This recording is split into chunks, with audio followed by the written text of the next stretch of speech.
Hi guys, welcome back or welcome to DreamWorks Switch to Life. And in today's video, to finish my Madagascar review marathon, we are going to be reviewing the Penguins of Madagascar TV show from Nickelodeon. This was actually one of DreamWorks' first TV shows. In fact, it was the first one that they ever made that was based on a movie. And I just gotta say that while I do believe this show has the worst animation, it might actually be the best of the Madagascar TV shows because it's really good.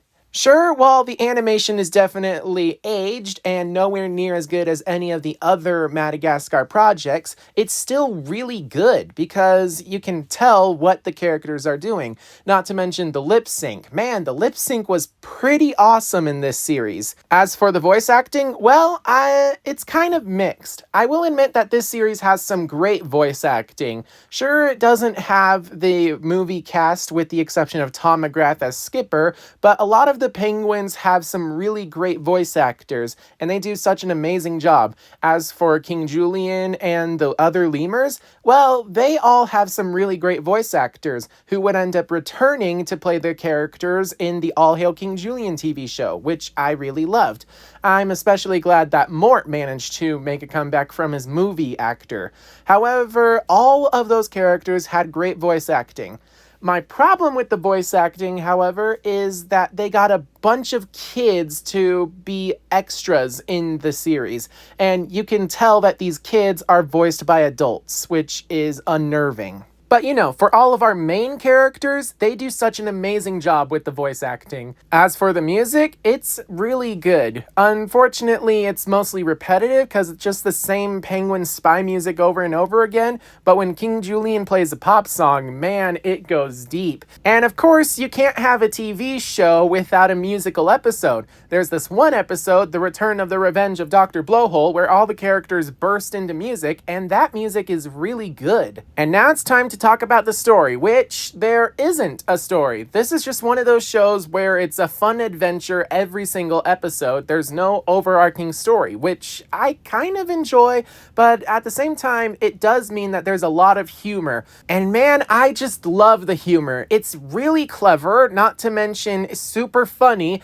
and unlike All Hail King Julian, there are some barely disguised adult jokes, but at least it's not blatant. Honestly, this series probably has the best humor out of any DreamWorks TV show. But with that in mind, is the series actually good? Well, it focuses on the penguins and occasionally the lemurs going on a bunch of cool missions where it's kind of low-key, actually. There's just a problem and the penguins go all commando about it, which I really loved because it was funny. Most of the time, the episodes are only 11 minutes long, so sometimes it's a little rushed, sometimes the episodes feel drag, but overall, the pacing for the series is pretty good. There's also a few 23-minute episodes and also a 45-minute episode. But with that in mind, how many episodes are there? Well, it's complicated, but if you want, the runtime total for the series is 80 23-minute episodes. If you're wondering where you can watch them, well, you can't. You can find a large majority of them on Amazon and purchase them. That's how I got mine. But unfortunately, Amazon doesn't have all of the episodes, which is a real shame. So with that in mind, let's dive into the story. So one thing that you have to know is that the show's creators have said that this series takes place in an alternate universe where the penguins went back to the Central Park Zoo.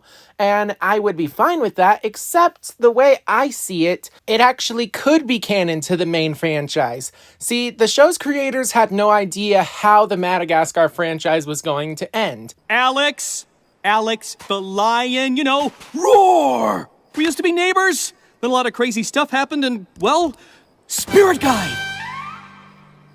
This is where you applaud. They had no idea that the Madagascar gang would be joining a circus at the end of the trilogy.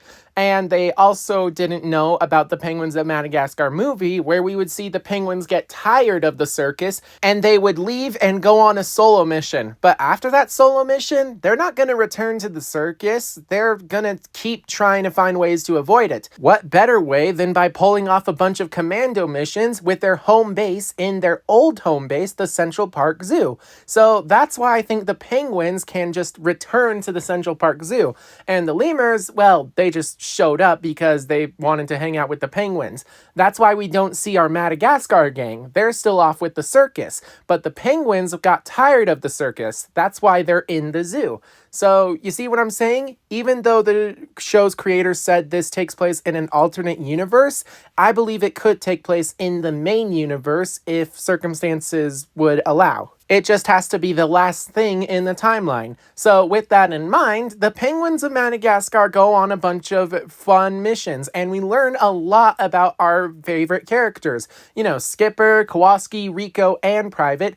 They all get some really cool attributes. There's also some fun backstory, like, did you know that there was actually 6 Penguins of Madagascar, but something happened to Manfredi and Johnson? Throughout multiple episodes, we hear Skipper mention Manfredi and Johnson, and we don't know how they died because he keeps changing the story. Now I'm thinking maybe he made up those characters, but based on the way the other penguins react to every time he mentions them, I'm pretty sure they were real penguins. But yeah, anyway, we learn a lot about our other characters, like how Kowalski can invent pretty much anything, like a time machine, a stopwatch, a sentient gelatinous cube, a stupefy machine, a truth serum, and quite a few others that I can't think of off the top of my head. Strange thing is, most of those machines actually work, with the exception of when they blow up in their faces. So, as you can guess, the episode plots can get a little bit outlandish, especially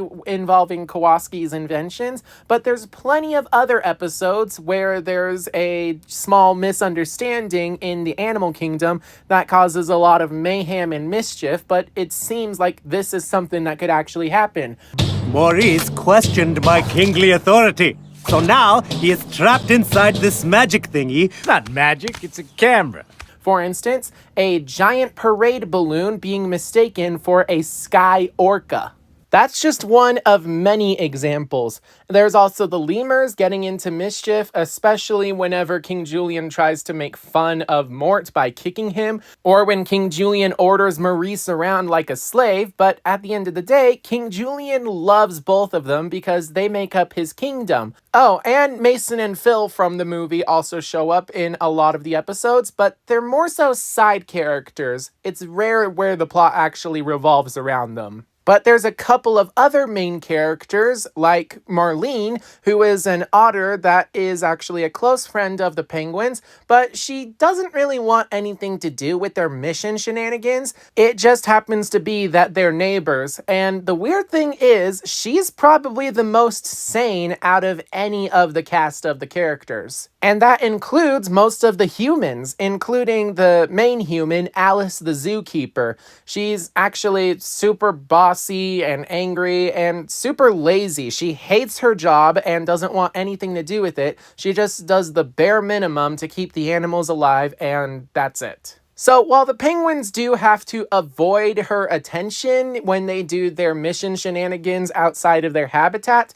it's really not that hard because she barely pays attention. Aside from our main characters, we also have reoccurring characters. You know, those villains who show up in one episode and then aren't seen again for over 20 episodes and then show up out of the blue in another episode where the first episode is referenced. And sometimes the reoccurring characters show up more than once or twice. Most of the time, the reoccurring characters are enemies of the penguins. My personal favorite is Officer X. Not only does he have some really cool music every time he shows up on screen, but he's also extremely funny because he's so serious all the time. And he's also really good at his job. Not to mention the fact that he wants revenge against the penguins, which is really cool. Unfortunately, if we were to talk about other reoccurring characters, then we would be here forever, so that would warrant its own video. And with that in mind, I think that's it for today's review. Honestly, the best thing that you can do to understand these characters is just go watch the show for yourself. You don't even need to watch any of the episodes to understand any of the others. I mean, sure, there's villain introduction episodes, but honestly, you can just pop a random episode in and most of the time you'll understand the plot. I will admit that while this series might have some bad animation, it's actually really good, especially the humor. It's mostly wacko adventures, but it's super funny and definitely worth checking out if you manage to find a couple episodes to watch here or there. And if you made it to this part of the video, who is your favorite penguin? For me, I would go with Rico because he's so explosive. Not to mention his voice actor does an amazing job of trying to get Rico to speak without actually letting him speak. But with that in mind, if you want to support the channel, make sure to join my membership program by clicking the join button down below, or you can just do the free option and subscribe. But with that in mind, I hope that you're all staying safe out there, and I will see you all in my next video. Bye-bye. You can't go throwing your banana peels around willy-nilly. Well, he's got you there, Phil. It's not like poo. There are consequences.